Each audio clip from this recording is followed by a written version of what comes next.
ఈరోజు అమ్మవారికి పాయసాన్న ప్రియ. పయస్సు అంటే పాలు కాబట్టి పాలతో ఉడికించినటువంటి అన్నాన్ని, ఆ పాయసాన్ని నివేదనగా పెట్టినట్లయితే పరమ సంతోషాన్ని పొందుతుంది. తెలుగు వన్ ప్రేక్షకులకి విజయదశమి పర్వదిన సందర్భంగా అమ్మవారి ఆశీస్సులు సంపూర్ణంగా లభించాలని ప్రార్థిస్తూ అమ్మవారిని అలంకారాలు 9 రోజుల పాటు వేస్తారు. వాటిలో ఒక్కొక్క రోజు వేయబడ్డ అలంకారంలో దాగిన రహస్యాల్ని క్రమంగా అనుకుంటూ వెళదాం. ఈ రోజున బాలా త్రిపుర సుందరి రూపంలో గోచరిస్తారు అమ్మవారు. ఎందుకు ఈ అలంకారాన్ని మొదటి రోజున వేయాలి? దీంట్లో దాగిన విశేషం ఏమిటి? బాలా త్రిపుర సుందరి. ఇంట్లో చిన్నపిల్ల కానీ ఉన్నట్టయితే ఆ పిల్ల అందరినీ ఆకర్షిస్తూ కనిపిస్తూ ఉంటుంది. అమోఘమైన మంత్రం వివాహంలో కనిపిస్తుంది. సోమ ప్రథమో వివిధే గంధర్వో వివిధ ఉత్తర తృతీయోగ్నిష్టే పతిస్తురీయస్తే మనుష్యజ సోమో దదద్గంధర్వాయ గంధర్వో దదదగ్నయే రియంచ పుత్రాగుశ్చాదాదగ్నిర్మహ్యమతో ఇమాం అని. చిన్నపిల్లలు ఎక్కడైనా కానీ ఉన్నట్లయితే 1 నుంచి 5 సంవత్సరాల వరకు వాళ్ళ మీద చంద్రుడు రాజ్యాన్ని చేస్తాడట. సోమ ప్రథమో వివిధే. ఆకాశంలో కనిపించే చంద్రుడు ఎంత ఆకర్షణీయుడిగా ఉంటాడో అలా 1వ సంవత్సరం నుంచి 5వ సంవత్సరం వరకు, అంటే 1వ సంవత్సరం అంటే పుట్టిన సంవత్సరం అని కాదు, పుట్టిన దగ్గర నుంచి 5వ సంవత్సరం వరకు చాలా ఆకర్షణీయురాలుగా కనిపిస్తున్న ఆ పిల్ల ఎక్కడున్నా సరే మనం వెళ్ళి దర్శించేంతటి ఇష్టంగా ఉంటుంది. చంద్రుడు ఎంత చల్లగా ఉంటాడో శరీరం కూడా అంత చల్లగానే ఉంటుంది. పురుష శిశువు కంటే స్త్రీ శిశువు శరీరం చల్లగా ఉంటుంది అనేది యథార్థం. ఆ సమయంలో చంద్రుడు ఆమె మీద ఉంటాడు కాబట్టి ఆకర్షణీయ విధానంతో పాటు చంద్రమా మనసో జాత, మానసికమైనటువంటి శక్తిని కూడా ఆ పిల్లకిస్తాడు. ఆ కారణంగానే నాన్న, అమ్మ, బాబాయ్, తాతయ్య ఇలా అందరినీ గుర్తుపట్టగలుగుతూ నవ్వగలుగుతూ ఉంటుంది శిశువు. అన్నీ గుర్తుపట్టేటటువంటి తీరు ఆ వయసులో. గంధర్వో వివిధ ఉత్తర 6 నుంచి 5 సంవత్సరాల పాటు, అంటే 6 నుంచి 10వ సంవత్సరం వరకు ఆమె మీద గంధర్వుడు అధివసించుంటాడు. గంధర్వో వై లావణ్యవాన్. గంధర్వుడు అందానికి ప్రతీక కాబట్టి ఆడపిల్లలో నిజమైనటువంటి అందాన్ని ఇచ్చేటటువంటి కాలం 6 నుంచి 10 సంవత్సరాల మధ్య కాలంలో. ఈ కారణంగానే ఎక్కడైనా ఆడపిల్ల యొక్క అందాన్ని మనం చూడాలి అంటే సరిగ్గా 10 సంవత్సరాల లోపు 6 సంవత్సరాల మీద. అప్పుడు వాళ్ళ అందం ముందు నాటికి ఏ అందగత్తెగా అవుతుందో, ఎంత అందగత్తెగా అవుతుందో మనకి తెలుస్తుంది. గంధర్వో వై లావణ్యవాన్. అందాన్ని నింపుతాడు. ఆ కారణంగా 6 నుంచి 10 సంవత్సరాల మధ్య వయసులో ఆమె అందం ఎంత ఉన్నది అని తెలుస్తుంది. ఏ విధమైన కామభావము లేకుండా పవిత్రంగా ఉండేటటువంటి అమోఘమైన చూపు ఆడపిల్లకి 6 నుంచి 10 సంవత్సరాల వరకే. తృతీయోగ్నిష్టే పతి.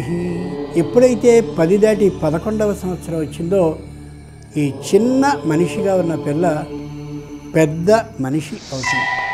అప్పుడు తృతీయోగ్నిష్టే పతి. ఆమెలో అగ్ని ప్రవేశిస్తాడు. అగ్ని కామగుణాన్ని సూచించేది కాబట్టి 11 నుంచి 16 రాగానే ఆమెలో కామం ఉద్బుద్ధమవుతుంది. అప్పుడు ఇక వివాహానికి యోగ్యురాలవుతుంది 17వ సంవత్సరం నుండి అని వివాహంలోని మంత్రం. దానికి ఈ అమ్మవారి బాలా త్రిపుర సుందరి రూపానికి సంబంధం ఏమిటి అనుకోకూడదు.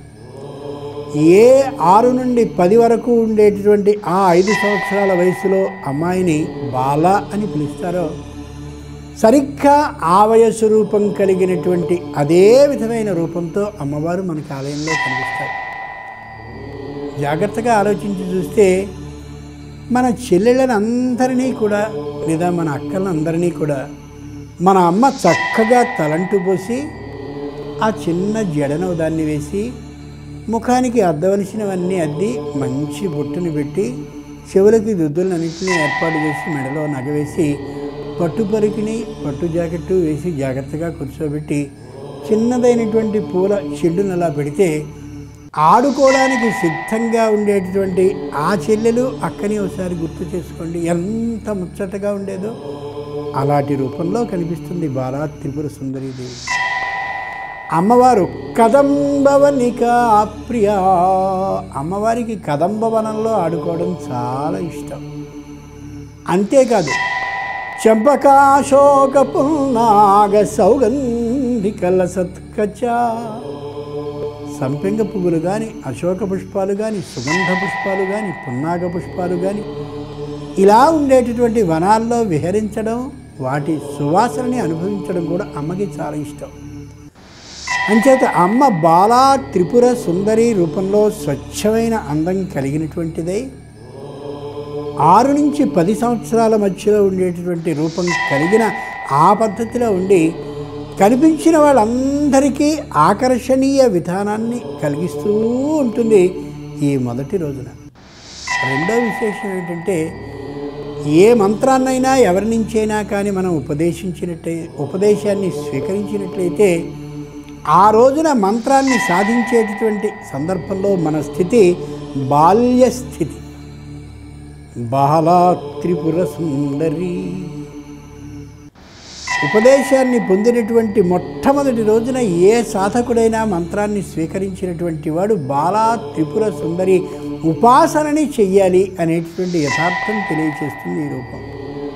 మరో విశేషం ఏమంటే, నేను అమోఘమైనటువంటి సిద్ధిని పొందాలి అని ఎవరైనా సాధకుడు కానీ తపస్సు ప్రారంభించినట్టయితే ఈ 10 రోజుల పాటు మొదటి రోజున ఏ రూపాన్ని అమ్మవారిని ధ్యానం చేస్తూ ఈ 2 కనుబొమ్మల మధ్య దర్శించాలి అంటే బాలా త్రిపుర సుందరి రూపంలో ఉన్నటువంటి అమ్మవారిని 2 కనుబొమ్మల మధ్య అలా నిలుపుకుని మరీ ధ్యానాన్ని సాగించాలి. ఆ సాయంత్రం వేళ అమ్మ యొక్క రూపాన్ని గమనించుకుని అమ్మ పాదాల నుండి తల వరకు ఉండేటటువంటి రూపాన్ని ప్రతి అంగాన్ని కూడా హృదయంలో చిత్రీకరించుకుని ఆ చిత్రీకరించుకున్నటువంటి రూపాన్ని హృదయంలో నిలుపుకుని తపస్సు కానీ అంటే ఆవేళ చేయగలిగినంతసేపు జపాన్ని ధ్యానాన్ని చేస్తే బాలా త్రిపుర సుందరి రూపం హృదయంలో ఉండి ఆ ఇయ్యబడ్డటువంటి మంత్రం నిశ్చయంగా ఫలించే అవకాశం కనిపిస్తుంది. ఆ తరువాత 2వ రోజు అలంకారాన్ని జాగ్రత్తగా పరిశీలించి ఏ విధమైన రూపంతో అమ్మవారిని ధ్యానించాలో ఆ విశేషాన్ని తెలుసుకుంటారు. ఈవేళ బాలా త్రిపుర సుందరి రూపంలో ఉన్నటువంటి అమ్మవారిని రాక్షసులు గమనించారు. అబ్బో, అమ్మవారంటే ఇంత చిన్నపిల్ల, అనేకమైన ఆయుధాలని చేతుల్లో 21 ఆయుధాలని పుచ్చుకుని వస్తే అమ్మవారితో విరోధం అంటే ఏదో అనుకున్నాం, కానీ ఇంత చిన్నపిల్లతో పోరాటమా అని వాళ్ళు ఆశ్చర్యపడ్డారు.